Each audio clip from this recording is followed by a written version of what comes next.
আজকে টক মিষ্টি আমের টক রান্না করব, ঝাল ঝাল করে খেতে অনেক ভালো লাগবে। বাসার সবাই চেটে মুছে খেয়ে কি বলে সেটাই দেখা যাক। আর এই তো আমের টক রান্না করার জন্য কড়াইতে তেল দিয়েছি, তেলটা হিট হয়ে গেছে। এখানে পাঁচফোড়ন একটু ছিটিয়ে দিলাম, রসুন কুচি কিছু ছিটিয়ে দিলাম, আর এখানে দিয়ে দেবো দুইটা শুকনা মরিচ দিয়ে ভালো করে একটু লাল লাল করে ভেজে নিব। আর এই যে দেখতে পাচ্ছেন লাল লাল করে ভেজে নেওয়া হয়ে যাচ্ছে।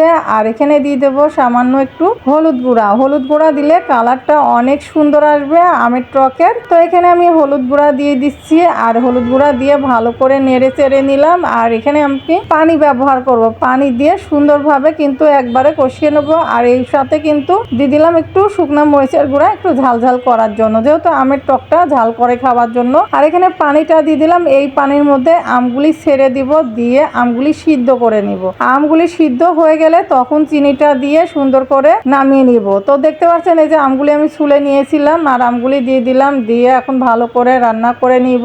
আর আমের টক কিন্তু খেতে দুর্দান্ত লাগে বন্ধুরা। কে কে খেতে পছন্দ করেন অবশ্যই কমেন্টে জানাবেন। আমার তো খুবই ভালো লাগে, আম দিয়ে ভাতের সঙ্গে ডালের সঙ্গে খেতে চাটনি হিসাবে অনেক মজা লাগে। আবার রুটি বা পরোটার সঙ্গেও কিন্তু খেতে দুর্দান্ত লাগে বন্ধুরা। এই তো আমের চাটনিটা কিন্তু প্রায় হয়ে এসেছে। আর দেখতে পাচ্ছেন কত সুন্দর, মাশাআল্লাহ এত সুন্দর কালার এসেছে, খেতেও কিন্তু দুর্দান্ত হবে। এখানে কিন্তু আমি লবণ দিয়ে দিলাম পরিমাণ মতো, যেহেতু লবণটা দিতে হবে, টক যেহেতু আমের ভিতর টক মিষ্টি ঝাল লবণ সবটাই থাকতে হবে, তাহলে কিন্তু অনেক ভালো হবে। আর এই যে দেখতে পাচ্ছেন আমটা কিন্তু সিদ্ধ হয়ে গেছে, এখন কিন্তু আমি চিনি দিয়ে দেবো। তো যাই হোক বন্ধুরা, দেখতে পাচ্ছেন তো আমটা খুব সুন্দরভাবে সিদ্ধ হয়ে গেছে, আর কালারটাও মাশাআল্লাহ অনেক সুন্দর কালার এসেছে, আর খেতেও দুর্দান্ত হয়েছিল। আপনাদের সঙ্গে শেয়ার করলাম, আপনাদের কেমন লেগেছে অবশ্যই কমেন্টে জানাবেন। এখন কিন্তু আমি চিনিটা পরিমাণ মতো দিয়ে দিব, আর চিনিটা আপনারা যেমন মিষ্টিটা পছন্দ করেন সেভাবেই দিয়ে দিবেন। আর আমরা যেহেতু